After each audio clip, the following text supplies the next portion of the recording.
இப்போ பூக்கரகை எடுத்துட்டோம். இந்த கிப்பு அடுத்த ஸ்டெப் போகலாம். காலை வச்சும் எடுக்கலாம் அல்லது தட்டியும் எடுக்கலாம். ஃபஸ்ட்டு காலை வச்சும் எடுக்கலாம், இல்லைன்னா காலை தட்டியும் வைக்கலாம். எப்படி வேணாலும் கிப் எடுக்கலாம். இங்கிட்டும் தட்டியும் எடுக்கலாம், வச்சும் தட்டலாம். எப்படி வசதியோ அப்படி பண்ணிக்கோங்க. அடுத்த ஸ்டெப்பு போகலாம். 1 2 இந்த கால் முன்னாடி பின்னாடி, கை 1 2 1 2 முடிச்சிட்டோமா? அப்படியே பின்னாடி சுற்றணும்.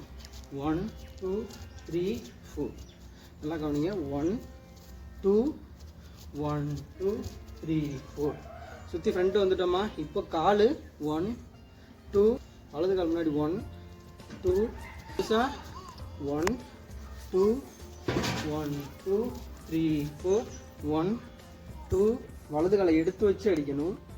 1 2 3 4 காலை வைக்கும்போது கை பின்னாடி. அப்போது 1 2 நல்லா கவனிங்க. காலை தட்டக்கூடாது, எடுத்து வைக்கணும். எடுத்து வைக்கும்போது கை பின்னாடி போகணும். 1 2 3 4 முடிச்சிட்டிங்களா? 1 2 1 2 3 4 5 6 7 8 அதே தான் நம்ம போட்ட ஸ்டெப்பு தான். ஓகேவா? அடுத்த ஸ்டெப்பு போகலாமா?